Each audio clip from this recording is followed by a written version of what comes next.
దేవుని వాక్యాన్ని చదువుదాం.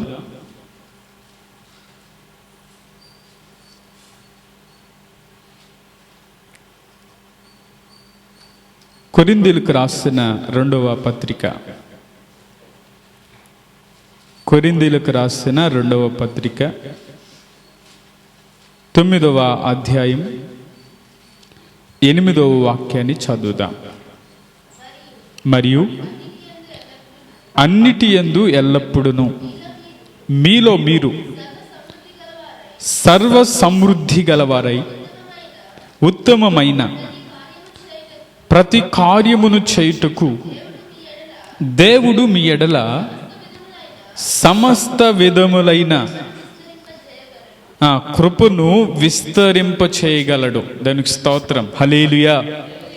ఈ నూతన సంవత్సరంలో మన జీవితాల్లో దేవుడు ఏం కలగ చేయాలనుకుంటున్నాడంటే సమస్త విధములైన కృపను దేవుడు విస్తరింప చేయునుగాక. మన జీవితంలో ఈ నూతన సంవత్సరంలో మనం ఉన్నాము అంటే అది దేవుని ఉచితమైన కృపే. హల్లెలూయా. అంతేనంటారా?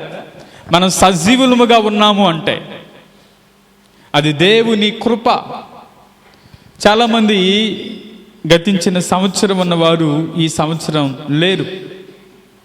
ప్రస్తుతమున్న ఈ కరోనా వైరస్ సెకండ్ వేవ్లో చాలామంది జీవితాలను ఏం చేసింది చెప్పండి?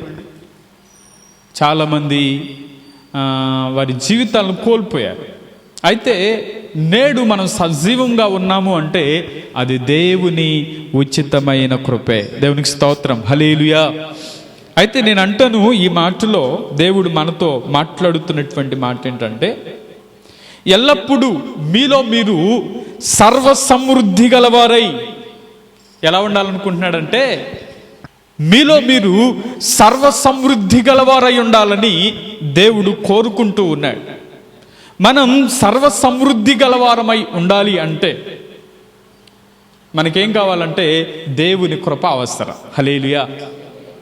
ఒకవేళ మన జీవితంలో ఈరోజు మనం ఇది కలిగి ఉన్నాం అని అంటే అది దేవుని కృప. దేవుడు మన జీవితంలో లేకుండా మనం ఏది కలిగిలేం. ఆమె ఈరోజు మనం ఆరోగ్యం కలిగి ఉన్నామంటే అది దేవుని కృప. ఈరోజు ఆయుష్ను కలిగి ఉన్నాము అంటే అది దేవుని కృప. లేకపోతే ఈరోజు ఒకవేళ ఉద్యోగం కలిగి ఉన్నాము అంటే అది దేవుని కృప.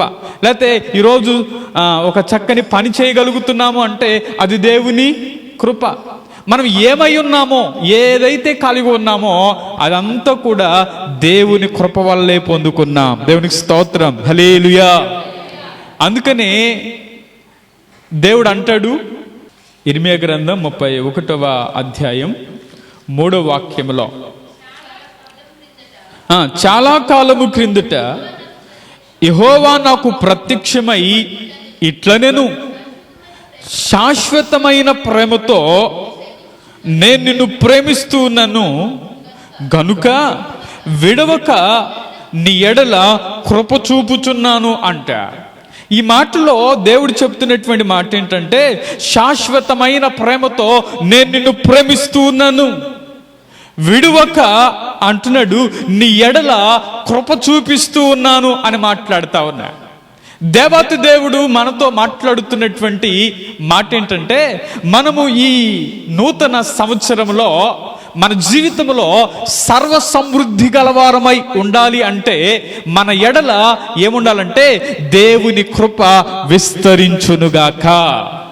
అందుకని ఈ మాటలు అంటాడు, ఏమంటాడంటే నేను నిన్ను ప్రేమిస్తూ ఉన్నాను, విడువక నీ ఎడల ఏం చూపిస్తున్నానంటే కృపను చూపిస్తున్నాను అంటే.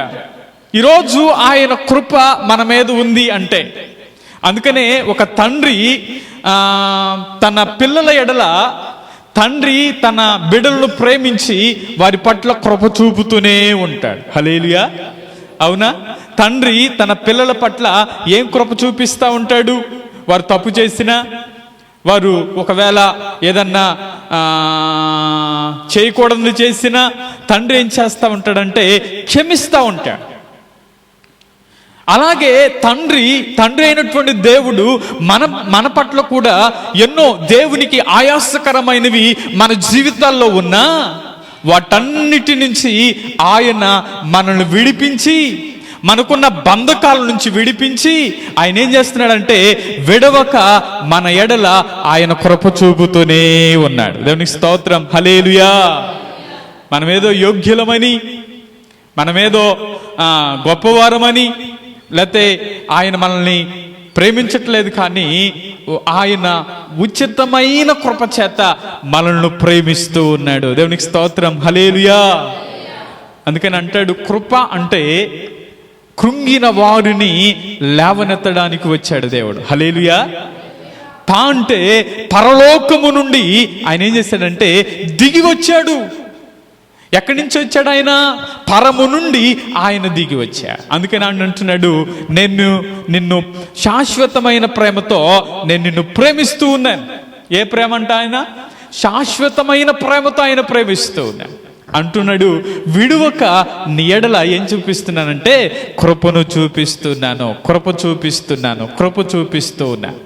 దేవుడు గతించిన సంవత్సరం నుండి మనల్ని కాపాడి మరొక నూతన సంవత్సరంలో ప్రవేశించిన మన జీవితాల్లో ఆయన కృప చూపిస్తున్నప్పుడు ఆ కృపను మనం ఏం చేయకూడదంటే ఆ కృపను నిర్లక్ష్యం చేయకూడదు.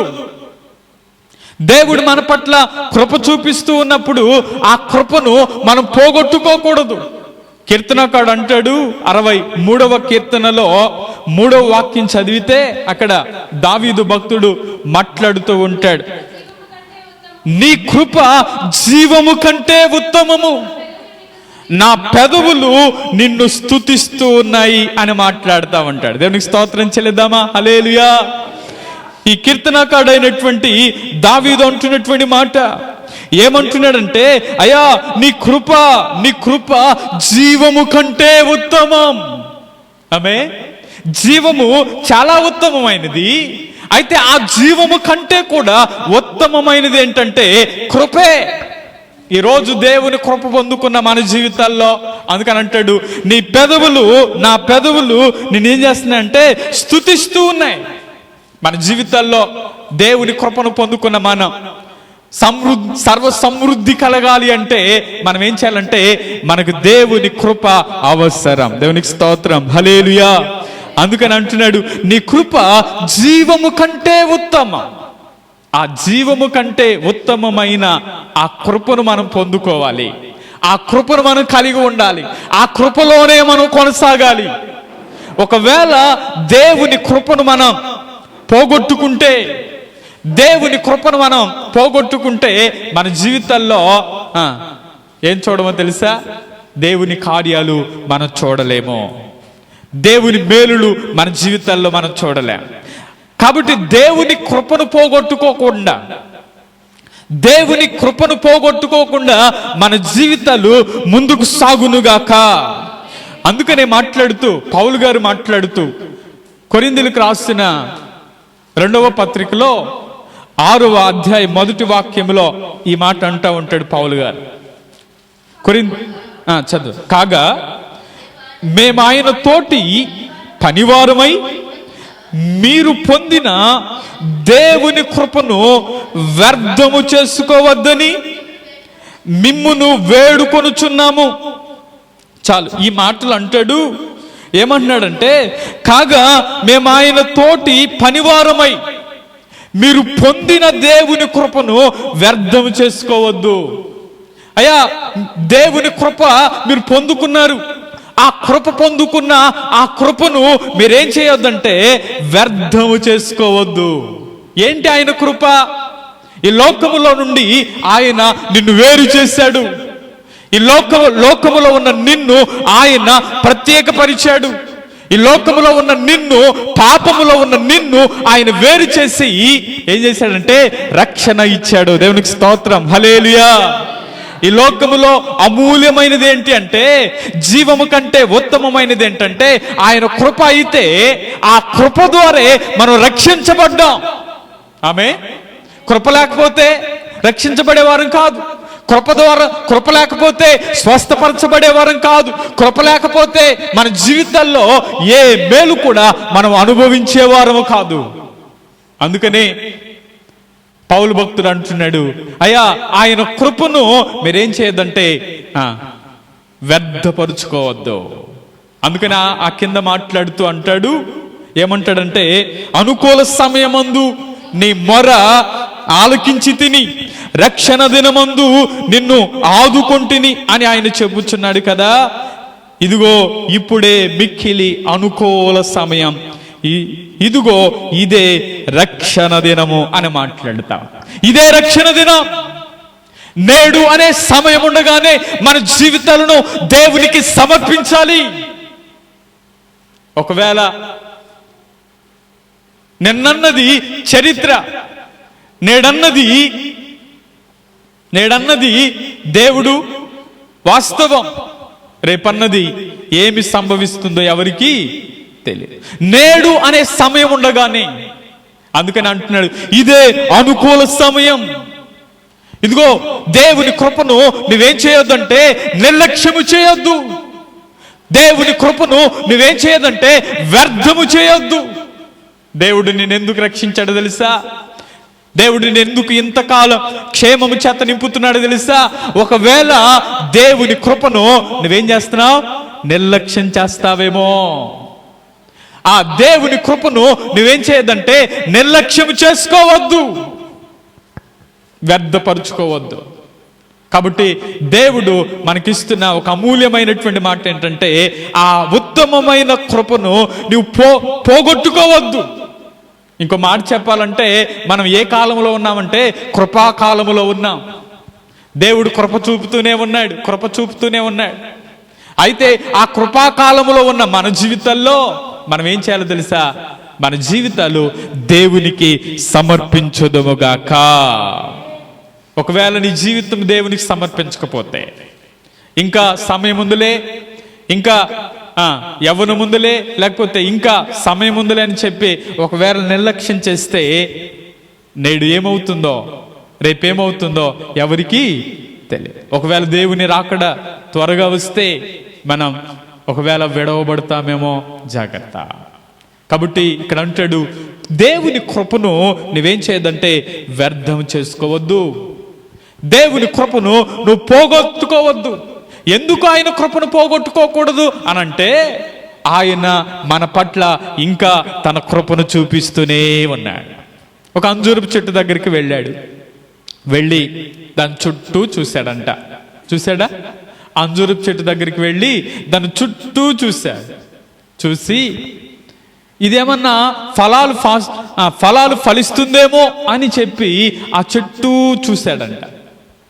చూసి అంటాడు, దానికి ఒక్క పండు కూడా లేదు.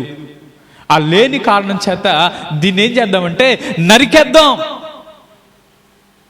అక్కడ తోటమాలి అంటాడు యజమానితో, అయ్యా ఈ సంవత్సరం కూడా దాన్ని ఉండనిమ్ము. వేడుకుంటా ఉన్నాడు, అయ్యా నేను దాన్ని తవ్వుతానయ్యా, దానికి వేరు వేస్తానయ్యా, దాని చుట్టూ కూడా పాది చేసి చక్కగా నీళ్లు పెడతానయ్యా. ఈ సంవత్సరంగానే అది ఫలించకపోతే నీ వంటట్లుగా దాన్ని నరికేద్దాం. ఎంత కృప చూపుతున్నాడు కదా. ఓ సంవత్సరం వెంబడి సంవత్సరాలు దేవుడు మనకి ఇస్తున్నాడు అంటే ఆయన ఉచితమైన కృపే. ఒకవేళ దేవుని కృపను నిర్లక్ష్యం చేస్తున్నామేమో, దేవుని కృపను వ్యర్థం చేసుకుంటున్నామేమో, ఇంకా జీవితం ఉందలే అనుకుంటున్నామేమో. ఇదే నేడే అనుకూల సమయం, రక్షింపబడడానికి అనుకూల సమయం, నీ జీవితాన్ని మార్చుకోవడానికి అనుకూల సమయం, నీ వాక్యానుసారంగా నడవడానికి అనుకూల సమయం. అందుకనే నేడే అనే సమయం ఉండగానే నీ జీవితాన్ని దేవునికి సమర్పించుకొందువుగాక. అందుకని కృపాకాలంలో ఉన్నాం. కృప చూపిస్తూ ఉన్నాడు. ఒకవేళ నిర్లక్ష్యం చేస్తున్నామేమో, ఒకవేళ దేవుడు మన పట్ల కృప చూపుతున్నా ఆ కృపను మనం వ్యర్థం చేస్తున్నామేమో. అందుకనే దేవుడు మనతో మాట్లాడుతూ ఉన్నాడు. ఏమంటున్నాడంటే, ఆయన కృపను నువ్వు పోగొట్టుకోవద్దు. పౌలు భక్తుడు స్పష్టంగా మాట్లాడుతూ ఉన్నాడు, నీవు ఆయన కృపను ఏం చేయొద్దు అంటున్నాడంటే వ్యర్థము చేసుకోవద్దు అని మిమ్మును బతిమాలుకుంటున్నా. ఏమంటున్నాడు ఆయన? మిమ్మల్ని వేడుకుంటున్నా. నేను కూడా మీతో చెప్తున్నటువంటి మాట ఏంటంటే, దేవుని కృపను పోగొట్టుకోవద్దు. దేవుడు మనకు ఆయన ఉచితమైన కృపనిచ్చాడు. ఆ కృప ఏంటంటే ఆయన మనకు రక్షణ ఇవ్వటమే, మన జీవితంలో ఉన్న పాపము నుంచి వేరు చేయటమే, మన పాపములో ఉన్న శాపములో ఉన్న మరణానికి వెళ్ళవలసిన మనలను ఆయన జీవములోనికి తీసుకురావటమే ఆ ఉచితమైన కృప. కాబట్టి ఆ కృపను మీరేం చేయొద్దంటే వ్యర్థం చేసుకోవద్దు. పౌలు భక్తుడు గలతీ పత్రికలో మాట్లాడుతూ 2వ అధ్యాయం 21వ వాక్యములో మాట్లాడుతూ అంటాడు, నేను దేవుని కృపను నిరర్ధకము చేయును. చాలు, ఈ మాట అంటాడు, నేను దేవుని కృపను నిరర్ధకం చేయును.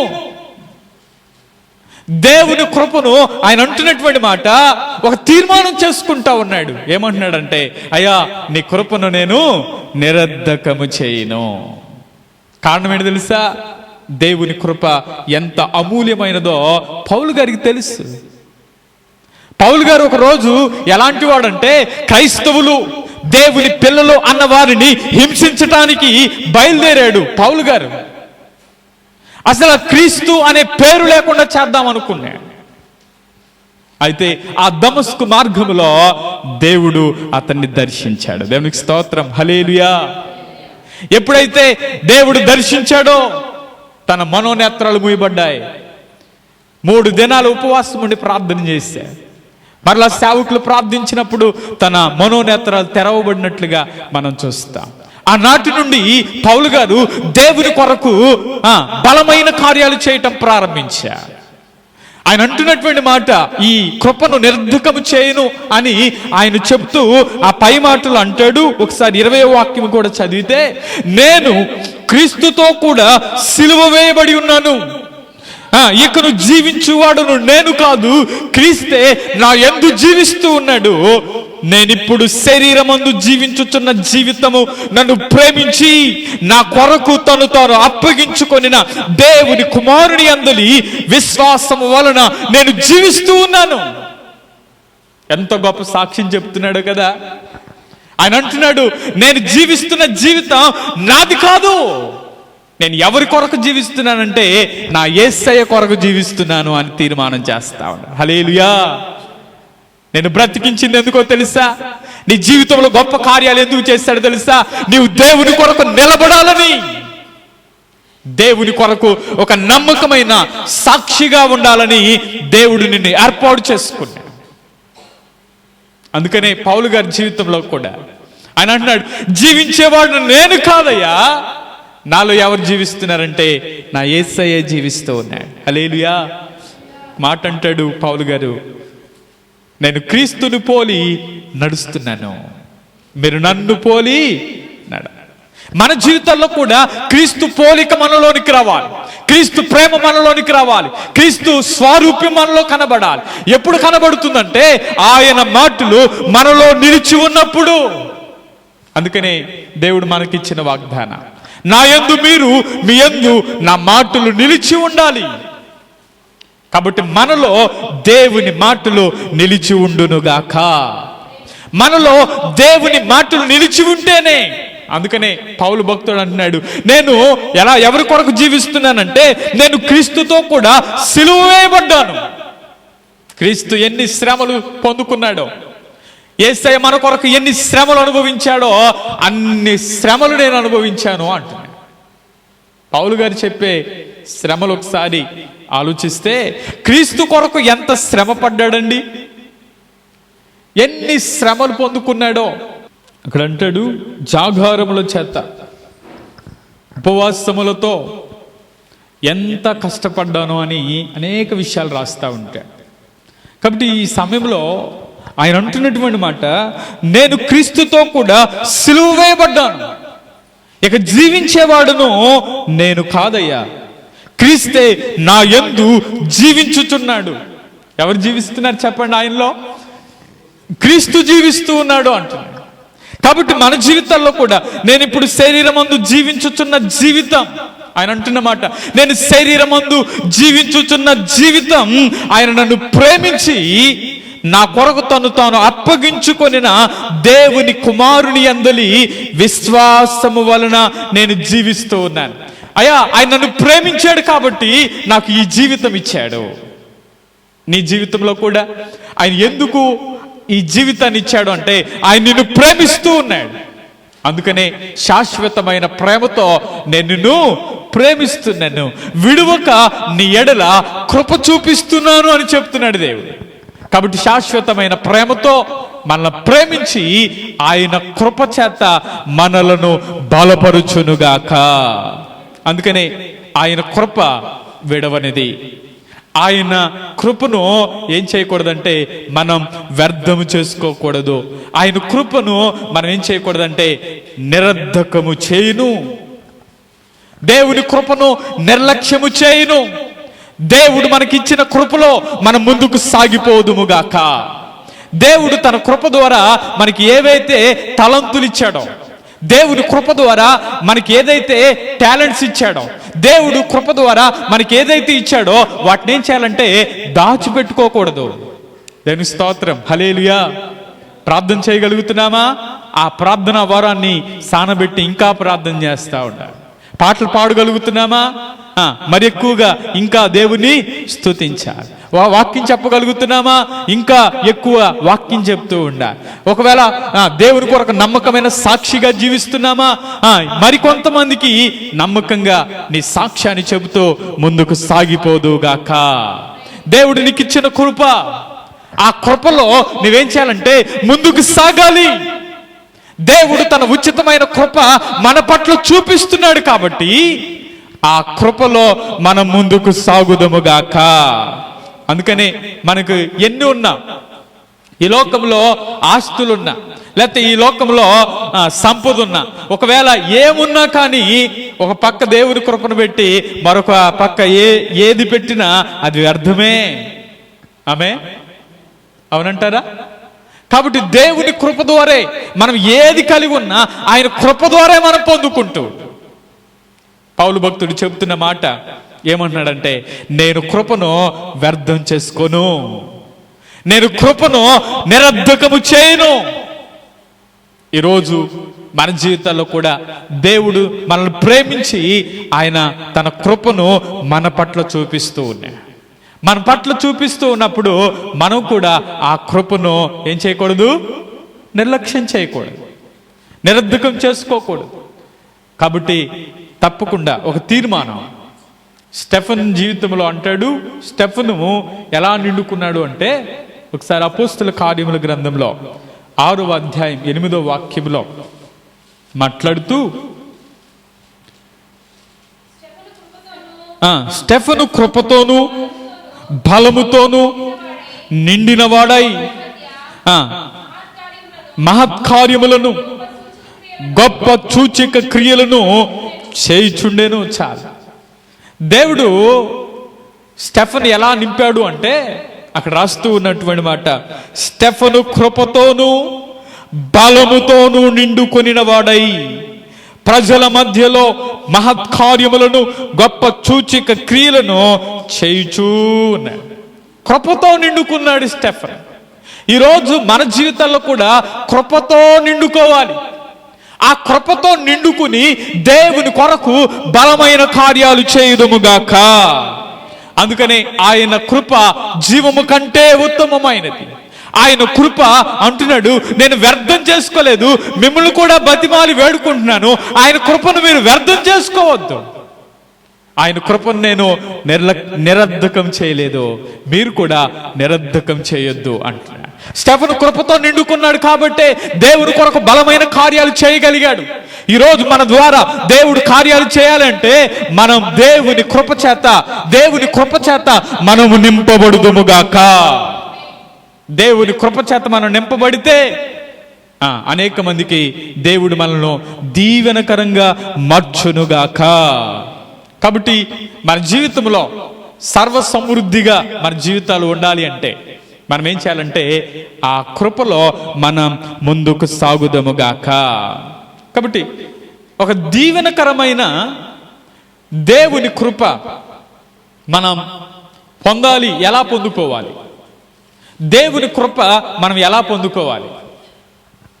ఇప్పుడు దాకా కృపను వ్యర్థం చేసుకోవద్దు అని చెప్పాను, కృపను నిరర్ధకం చేయొద్దు అని చెప్పాను, కృపతో నింపబడాలి అని చెప్పాను. సరే, దేవుని కృపతో మనం ఎలా నింపబడతాం? ఆ దీవెనకరమైన కృప మనం పొందుకోవాలంటే మనం ఏం చేయాలి? ఈరోజు ఒక 4 విషయాలు చెప్తాను. ఆ 4 విషయాల ద్వారా దేవుడు మనతో మాట్లాడునుగాక. చదువుదాం. కీర్తన 32వ కీర్తన 10వ వాక్యం. 32వ కీర్తన. భక్తిహీనులను అనేక వేదనలు కలుగుచున్నవి, యెహోవా యందు నమ్మిక ఉంచువాని కృప ఆవరించుచున్నది. దేవునికి స్తోత్రం చేద్దాం. హల్లెలూయా. ఈ మాట చెప్పండి. ఏమంటున్నాడంటే ఆ మాటలో, యెహోవా యందు నమ్మిక ఉంచు వారికి కృప ఆవరించుచున్నది. మీ పక్కన వారితో చెప్పండి, యెహోవా యందు నమ్మిక ఉంచు వారిని కృప ఆవరించుచున్నది. చెప్పారా? ఇప్పుడు కృప మనతో ఉండాలి అంటే, హల్లెలూయా. ఇప్పుడు దేవుని కృప, దైవ కృప మనతో ఉండాలి అంటే, ఇప్పుడు ఆ కృపను మనం పొందుకోవాలి అంటే మనం ఏం చేయాలంటే దేవుని యందు నమ్మిక ఉంచేవారికి. ఆమె దేవుని యందు మనం ఎప్పుడైతే నమ్ముతామో, దేవుని యందు నమ్మిక ఉంచుతామో, ఆ నమ్మిక ఉంచే వారి జీవితంలో ఆయన కృప ఆవరిస్తూ ఉంటుందంట. ఇప్పుడు ఒక ఆవరించటం అంటే ఎలా చెప్పాలంటే మీకు బాగా అర్థమయ్యే విధంగా చెప్తాను. భక్తుడు పౌలు గారు మాట్లాడుతూ అంటాడు, ఒక మేఘము వలె, ఎవరు? సాక్షి, గొప్ప సాక్షి సమూహం ఒక మేఘము వలె మనల్ని ఆవరించి ఉన్నారు అని అంట. ఇప్పుడు ఒక మేఘం ఆవరించి ఉండటం, ఇప్పుడు కృప ఆవరించి ఉండటం. ఇప్పుడు కృప ఆవరించి ఉన్నది అంటే నీవు దేవుని భద్రతలో ఉన్నావు. దేవునికి స్తోత్రం. హల్లెలూయా. దేవుని కృప నిన్ను ఆవరించి ఉన్నది అంటే ఏ బంధకాలు నీ మీదకి రావు. దేవునికి స్తోత్రం. దేవుని కృప నీ మీద ఆవరించి ఉన్నది అంటే ఆయన ఏం చేస్తాడంటే నీ మీద ఉన్న ప్రతి చీకటి ఆయన తొలగించునుగాక. అందుకని అంటాడు నమ్మకముంచటము ద్వారా, నమ్మిక ద్వారా. కాబట్టి మన జీవితంలో నమ్మిక ఉంచువారిని, మనం నమ్మకంగా దేవుని సన్నిధిలో ఎదుగుతూ ఉన్నప్పుడు, మనం నమ్మి దేవుని కొరకు నిలబడుతూ ఉన్నప్పుడు, మన విశ్వాసముతో దేవుని వైపు చూస్తూ ఉన్నప్పుడు ఆయన కృప మనలను ఆవరించునుగాక. అందుకని అంటాడు నమ్మితే చాలు నీవు గొప్ప కార్యాలు చూస్తా, నమ్మితే చాలు మహిమకర కార్యాలు చూస్తా. నమ్ముట నీ వలనైతే నమ్మువానికి సమస్తము సాధ్యమే. అయితే నమ్మటం నీ వల్ల అవుతుందా? నువ్వు నమ్మాలి. నీలో నమ్మకం చొప్పునే ఆయన గొప్ప కార్యాలు చేస్తా. కాబట్టి నమ్ముట నీ వలనైతే అంటాడు, నమ్ముట నీ వలనైతే నీవు మహిమను చూస్తావు అంటాడు. నమ్ముట నీ వలనైతే నువ్వు నమ్మితే చాలు ఆయన నీ జీవితంలో గొప్ప కార్యాలు చేయునుగాక. నమ్మితే చాలు నీవు పొందుకుంటావు శక్తిని, నమ్మితే చాలు నీవు పొందుకుంటావు శక్తిని. యేసయ్య నామంలో శక్తి ఉన్నదయ్యా. శ్రీ యేసయ్య నామంలో శక్తి ఉన్నదయ్యా. నమ్మితే చాలు నీవు పొందుకుంటావు శక్తిని. నమ్మితే చాలు నీవు పొందుకుంటావు శక్తిని.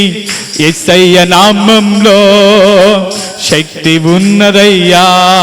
శ్రీ యేసయ్య నామంలో శక్తి ఉన్నదయ్యా. హల్లెలూయా. నమ్మితే చాలు నీవు పొందుకుంటావు శక్తిని. నమ్మితే చాలు నీవు, నీ చుట్టూ కూడా ఆయన కృప ఆవరించి ఉంటుంది. ఆయన కృప నీ మీద ఆవరిస్తే ఆయన కాపుదల్లో నీవు ఉన్నావు. ఆయన కృప నీ మీద ఆవరిస్తే ఆయన భద్రతలో నీవు ఉన్నావు. ఆయన కృప నీ మీద ఆవరించి ఉంటే ఆయన నీ పక్షముగా ఆయన ఏం చేస్తా ఉన్నాడంటే గొప్ప కార్యాలు చేయడానికి ఆయన సిద్ధముగా ఉన్నాడు. హల్లెలూయా. కాబట్టి దేవుని కృప మన జీవితంలో, దేవుని కృపను మనం పొందుకోవాలి అంటే తప్పకుండా ఏముండాలంటే నమ్మిక ఉంచటము ద్వారా.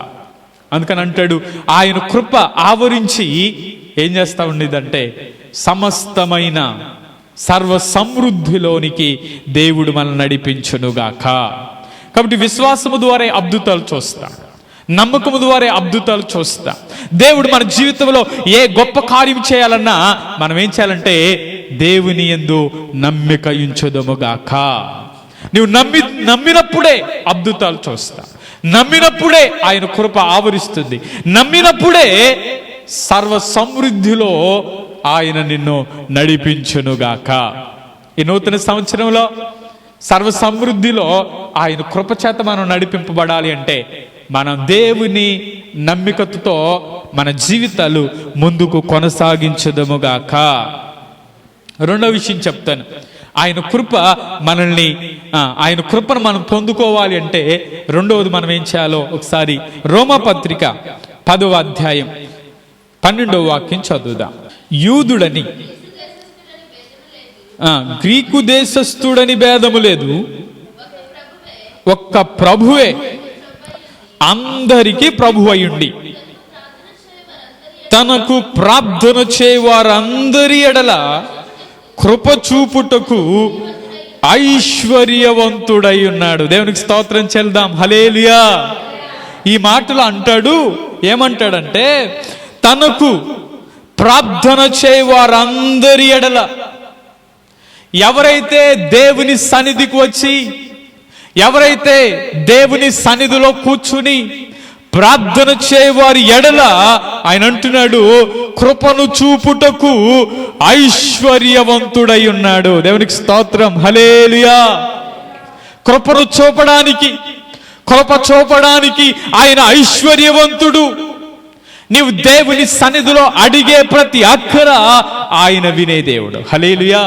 అందుకని అంటాడు అడుగుడి మీకు ఇవ్వబడు, వెతకండి మీకు దొరుకుతాయి, తట్టండి మీకు తీయబడతాయి. అడిగే ప్రతి దానిని మనం పొందుకోవాలి అంటే. అందుకని ఈ మాటల్లో దేవుడు మనతో చెప్తున్నటువంటి మాట ఏంటంటే తనకు ప్రార్థన చేయవారందరి ఎడల కృప చూపించడానికి ఆయన ఐశ్వర్యవంతుడు. కృప కలగటమే కాకుండా ఐశ్వర్యాన్ని కూడా కలిగిస్తా ఉన్నాడంట. దేవునికి స్తోత్రం. హల్లెలూయా. అంటే ప్రార్థన చేయటము ద్వారా, నీవు దేవుని సన్నిధిలో అడగటం ద్వారా, నీవు దేవుని సన్నిధిలో కూర్చోవటం ద్వారా, నీవు దేవుని సన్నిధిలో ఆయనతో మాట్లాడటం ద్వారా ఆయన నీ పట్ల ఆయన కృప చూపునుగాక. నీవు ఆయన యందు నిలిచి ఉండి, ఆయనలో నిలిచి ఉండి నీవు అడిగితే, నిలిచి ఉండి మనం అడిగితే మీకు ఏది ఇష్టమో అడుగుడి, అది మీకు అనుగ్రహింపబడు. ఏది ఇష్టమో నా నామమును మీరు నన్ను ఏమి అడిగినా నేను చేస్తాను. అయితే నేను చేసేదాని ద్వారా దేవునికి మహిమ రావాలి. నేను చేసేదాని ద్వారా దేవుడు మహిమ పొందుకోవాలి. అందుకనే ఈ మాటలు అంటున్నటువంటి మాట ఏమంటున్నాడంటే ప్రార్థన చేయవారందరి ఎడల, అందరి ఎడల ఎవరైతే ప్రార్థన చేస్తారో ఆ ప్రార్థన చేసే వారి ఎడల దేవుని కృప ఆవరించి నడిపించునుగాక. అందుకని ముందుగానే చెప్తున్నాడు, యూదుడని గ్రీకు దేశస్థుడని భేదం లేదు, ఒక ప్రభువే అందరికీ ప్రభు అయి ఉండి, ఒక ప్రభువే అందరికీ ప్రభు అయి ఉన్నాడు. ఒకవేళ యూదుడని భేదం లేదు, గ్రీకు దేశస్థుడని భేదం లేదు. ఈరోజు మన జీవితాల్లో కూడా ఒకవేళ లేనివారని లేకపోతే ఉన్నవారని భేదం లేదు, లేకపోతే ధనికులని దరిద్రులని భేదం లేదు.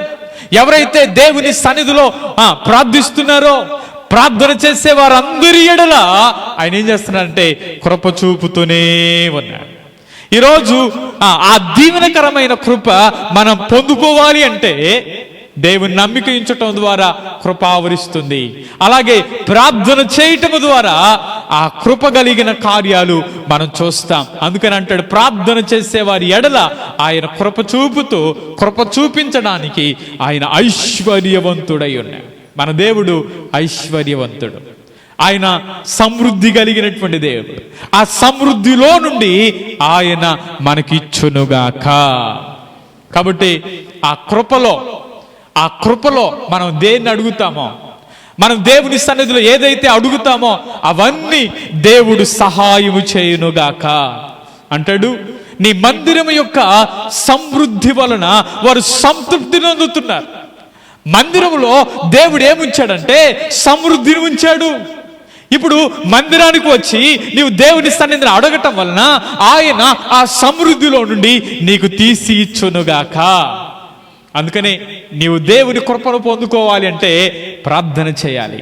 దేవుని కృపను పొందుకోవాలి అంటే దేవుని మందిరానికి రావాలి. దేవుని కృపను పొందుకోవాలంటే ఆ సమృద్ధి దగ్గరకు వచ్చి అంటున్నమాట, ఆ సమృద్ధిలో నుండి ఆయన ఏం చేస్తాడంటే సంతృప్తికరంగా దేవుడు నిన్ను చేయునుగాక.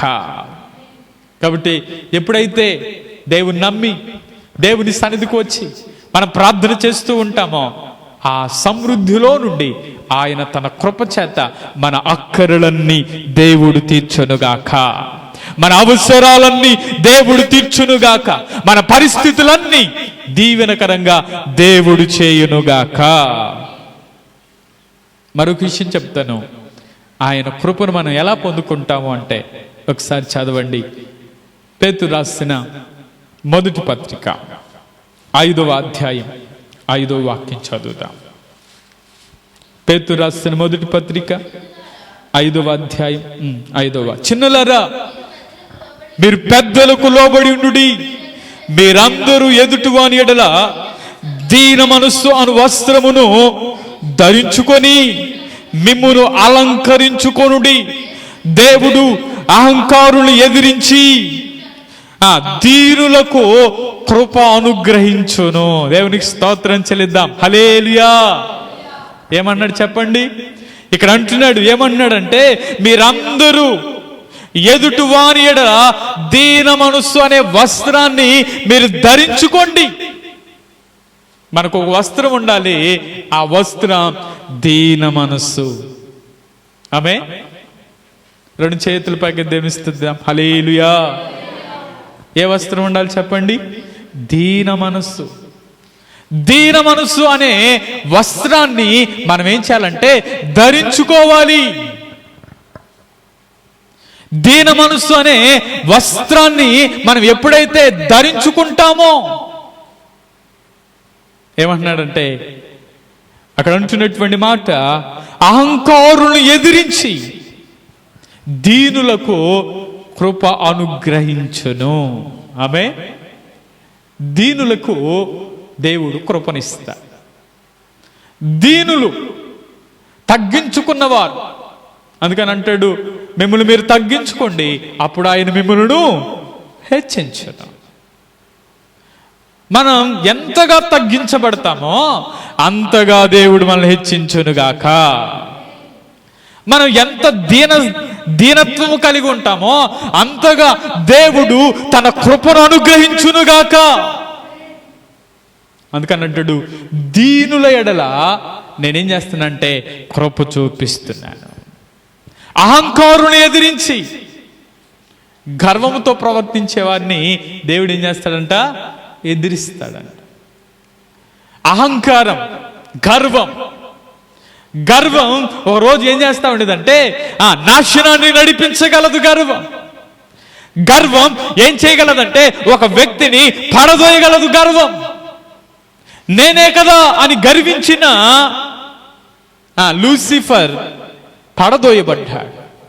నేనే కదా అని గర్వించిన నెబుకద్నెజరు రాజు ఏం చేయబడ్డాడు? అడవిలోకి వెళ్ళి గడ్డి వేశాడు. నేనే కదా అని గర్వించిన ఉజ్జియా ఏం చేయబడ్డాడు తెలుసా? కుష్ఠరోగముతో ఆశ్రయించినంత కాలం వర్ధులుతూనే ఉన్నాడు.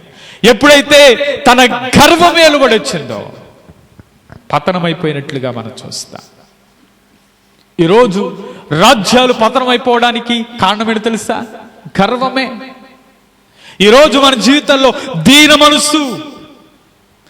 దీన మనస్సు గలవారికే ఆయన కృప అనుగ్రహిస్తూ ఉన్నాడు. అంటాడు ఆయన ఎంత ఉన్నతమైన దేవుడు చెప్తాడు. యెషయా గ్రంథం 58:15 అనుకుంటా అంటాడు, మహాగణుడును మహోన్నతుడును పరిశుద్ధుడనైన నిత్య నివాసి అయిన దేవుడు ఇలాగూ సెలవిస్తూ ఉన్నాడు. అక్కడ అంటాడు, ఆయన వినయము గలవారి ఎడల ప్రాణమును ఉజ్జీవింప చేయడానికి, నలిగిన వారి ప్రాణమును ఉజ్జీవింప చేయడానికి, వినయము గలవారి ఎడల దీన మనస్సు గలవారి ఎడల నివసించుచున్నాను. దీన మనస్సు గలవారి వారి దగ్గర నేను నివసిస్తూ ఉన్నాను. అందుకనే దీన మనస్సు కలిగిన వారి దగ్గరే ఆయన నివసించునుగాక. ఇప్పుడు ఆ దీన మనస్సు గల వారి యొద్ద ఆయన నివసించటమే కాకుండా ఆయన అంటున్నాడు, నేను మీకు కృపను అనుగ్రహిస్తాను. కాబట్టి దేవుని కృప మనం పొందుకోవాలి అంటే దీన మనస్సు అనే వస్త్రం ధరించుకొందుముగాక. అంటే గర్వము అనే వస్త్రాన్ని తీసేస్తే దీన మనస్సు అనే వస్త్రం ధరించుకొందుముగాక. ఎప్పుడైతే దీన మనస్సు కలిగి ఉంటామో, తగ్గించుకుంటామో దేవుడు మన మధ్య నివసించటమే కాకుండా, దేవుడు మనతో ఉండటమే కాకుండా ఆయన ఏం చేస్తాడు అంటే మనలను ఆయన కృపతో ఆవరించి బలపరుచునుగాక. అందుకని అంటాడు, ఆత్మ విషయమై దీనులైన వారు ధన్యులు. ఆత్మ విషయమై దీనులైన వారు ధన్యులు, పరలోక రాజ్యం వారిది. గర్వించేవారు ధన్యులు అని చెప్పాల. ఎవరు? ఆత్మ విషయమై దీనులైన వారు ధన్యులు, పరలోక రాజ్యం వారిది. ఇప్పుడు దీన మనస్సు ఎక్కడ నడిపిస్తుందంటే పరలోకానికి నడిపించునుగాక. కాబట్టి దేవుని కృప ద్వారా అనుగ్రహించబడుతుంది పరలోకం. కాబట్టి ఈరోజు దీన మనస్సు అనే వస్త్రాన్ని ధరించుకుంటే ఆయన కృపను పొందుకుంటాం. ఆయన కృప పొందుకున్నాము అంటే ఆత్మ విషయంలో దీనులముగా ఉన్నామంటే ఒకరోజు దేవునితో ఉండే ఆ కృప పొందుకొందుముగాక. దేవుని కృపను పొందుకోవాలి అంటే దీన మనస్సు అనే వస్త్రాన్ని మనం ధరించుకొని ముందుకు సాగుదముగాక. అందుకని అంటాడు, ఎప్పుడైతే దీన మనస్సు అనే వస్త్రాన్ని నువ్వు ధరించుకుంటావో దేవుడు సర్వ సమృద్ధిలోనికి ఆయన నిన్ను నడిపించి బలపరుచునుగాక. చివరికి ఇంకో మాట చెప్పి నేను ముగిస్తాను. ఒకసారి పరిశుద్ధ గ్రంథంలో 136వ కీర్తన 1 వచనాలు చదువుదాం. యెహోవా దయాళుడు, ఆయనకు కృతజ్ఞతాస్తుతులు చెల్లించుడి. ఆయన కృప నిరంతరముండును. దేవదేవునికి కృతజ్ఞతాస్తుతులు చెల్లించుడి. ఆయన కృప నిరంతరముండును. ప్రభువుల ప్రభువుకు కృతజ్ఞతాస్తుతులు చెల్లించుడి. ఆయన కృప నిరంతరముండును. దేవుని స్తోత్రం, హల్లెలూయా. ఈ మాటలు అంటున్న మాట, దేవునికి కృతజ్ఞతాస్తుతులు చెల్లించటము ద్వారా మనం ఎప్పుడైతే కృతజ్ఞత కలిగి ఉంటామో ఆయన కృప నిరంతరము మన మీద ఉండునుగాక. ఆమె కృతజ్ఞత కలిగి ఉంటే, దేవుని స్తుతిస్తూ ఉంటే, దేవునికి థ్యాంక్స్ చెప్తూ ఉంటే ఆయన కృప మన మీద నిలిచి ఉంటుంది. అందుకనే ఆయన చెప్తున్నాడు, ఏమన్నాడంటే కృతజ్ఞతాస్తుతులు చెల్లించండి. ఆయన కృప, ఈ అధ్యాయం చదివితే దేవుడు చేసిన ప్రతి మాటలో ఆయన కృప నిరంతరం ఉండును, ఆయన కృప నిరంతరం ఉండును రాసి, ఆయన కృప నిరంతరం ఉండు. ఆయన మనం దీన దశలో ఉన్నప్పుడు ఆయన మనల్ని జ్ఞాపకం చేసుకున్నాడు. మనం ఇరుకుల్లో ఉన్నప్పుడు ఆయన మనల్ని జ్ఞాపకం చేసుకున్నాడు. మన ఇబ్బందుల్లో ఉన్నప్పుడు ఆయన మనల్ని జ్ఞాపకం చేసుకున్నాడు. మన ప్రతికూలతలో ఉన్నప్పుడు ఆయన మనల్ని జ్ఞాపకం చేసుకున్నాడు. కాబట్టి మనం ఏం చెల్లించాలంటే కృతజ్ఞతలు చెల్లించదుముగాక. కాబట్టి థ్యాంక్స్ చెప్పటం. దేవుని కృప మన మధ్య, మన జీవితాల్లో సర్వ సమృద్ధిగా ఉండాలి అంటే, ఆ కృపతో మనం నింపబడి ఆ సర్వ సమృద్ధిలో మనం నడవాలి అంటే మనం చేయవలసిన పనులు ఏంటంటే నమ్మకం ద్వారా ఆయన కృప మనకు ఆవరిస్తూ ఉంటుంది. రెండవది, ప్రార్థన చేయటం ద్వారా ఆయన కృప మనకు తోడుగా ఉంటుంది. అలాగే మూడవది, దీన మనస్సు అనే వస్త్రాన్ని మనం ధరించుకోవటం వలన ఆయన కృప మనకు తోడుగా ఉంటుంది. అంత మాత్రమే కాదు, కృతజ్ఞత కలిగి ఉండటం ద్వారా, కృతజ్ఞత స్తుతులు చెల్లించటం ద్వారా ఆయన కృప నిరంతరము మనకు తోడుగా ఉంటుంది. ఒకరోజు యేసుక్రీస్తు వారు జనసమూహం ఉన్నారు, 5,000 మందికి పైగా ఉన్నారు. వారికి ఆహారం పెడదామంటే ఒక 5 రొట్టెలు 2 చేపలు ఒక చిన్న బిడ్డ దగ్గర ఉన్నాయి. ఇప్పుడు వాటిని ఏం చేశారు చెప్పండి? నా దగ్గరికి తీసుకురండి అని చెప్పి వాటిని చేతిలో పట్టుకుని ఆశీర్వదించి కృతజ్ఞతలు చెల్లించి దాన్ని విరిచి వడ్డించండి. యేసయ్య ఆశీర్వదించి వడ్డించండి అని ఇచ్చాడు. ఎన్ని? 5 రొట్టెలు 2 చేపలే. ఎప్పుడైతే దేవుని తండ్రి అయిన దేవునికి కృతజ్ఞతలు చెల్లించాడో ఆయన కృప ద్వారా ఒక అద్భుతం చూశారు. దేవునికి స్తోత్రం, హల్లెలూయా. 5,000 మంది పైగా పురుషులు తిన్నారు. మరి పిల్లలు ఎంతమంది ఉన్నారు, స్త్రీలు ఎంతమంది ఉన్నారో తెలియదు. అంత అద్భుతం వారు చూడగలిగారు అంటే దేవునికి కృతజ్ఞతలు చెల్లించడం ద్వారా. ఈరోజు నిరంతరం ఆయన కృప మన మీద ఉండాలి అంటే మనం ఏం చెల్లించాలంటే దేవుడు మన జీవితంలో చేసిన ప్రతి మేలుకు మనం థ్యాంక్స్ చెప్తూ ముందుకు సాగుదాముగాక.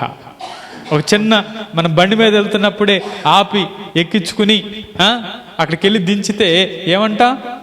థ్యాంక్స్ అని చెప్తాం. ఎవరైనా మనకి సహాయం చేసినప్పుడు థ్యాంక్స్ అని చెప్తాం. ఈరోజు మన జీవితాల్లో కూడా దేవుడు ఇంతగా మనల్ని కాపాడి, ఇంతగా తన కృప చూపించి, తన దయలో మనల్ని బలపరుస్తున్నందుకు మనం దేవునికి ఏం చెప్పాలి? కృతజ్ఞత చెప్పొద్దా? ప్రతి విషయంలో కృతజ్ఞత పూర్వకంగా మనం ముందుకు సాగుదాముగాక. కాబట్టి దేవుని కృప పొందుకోవాలి అంటే తప్పకుండా మనం దేవునికి థ్యాంక్స్ చెప్తూ కృతజ్ఞత కలిగి మనం ముందుకు సాగుదాముగాక. ఆయన ఉచితమైన కృప ద్వారే మనం రక్షించబడ్డాం. ఆయన నీ కొరకు నా కొరకు ఆ కలువరి శిలువలో తన రక్తాన్ని ఇచ్చాడు. నీ కొరకు నా కొరకు, నేను దేవునికి దూరంగా ఉన్నామని, పాపంలో ఉన్నామని, చీకట్లో ఉన్నామని, ఆ చీకట్లో నుంచి వేరు చేయడానికి, ఆ చీకట్లో ఉన్న నిన్ను వెలుగులోనికి నడిపించడానికి, పాపములో ఉన్న అంధకారములో ఉన్న నిన్ను పరిశుద్ధునిగా మార్చడానికి ఆయన పరిశుద్ధమైన రక్తం మన కొరకు చిందించాడు. అది దేవుని కృపే. ఈరోజు నువ్వు రక్షించబడ్డావు అంటే అది దేవుని కృపే. నిర్లక్ష్యం చేయొద్దు, నిరర్ధకం చేసుకోవద్దు. ఇంకా రక్షణ పొందకుండా, ఇంకా బాప్తిసం తీసుకోకుండా ఇంకా ఎందరైతే ఉన్నారో వారితో సూటిగా మాట్లాడుతున్నాను. దేవుని కృపను నిర్లక్ష్యము చేయొద్దు. దేవుని కృపను నిరర్ధకము చేయొద్దు. దేవుని కృపను పోగొట్టుకోవద్దు. ఈరోజు సజీవంగా ఉన్నామంటే అది దేవుని కృపే. ఇదే అనుకూల సమయం, ఇదే రక్షణ దినం. ఒక తీర్మానం చేయి, అయ్యా నీ కృప నేను నిరర్ధకము చేయను. అయ్యా నీ కృపను నేను పోగొట్టుకోనయ్యా.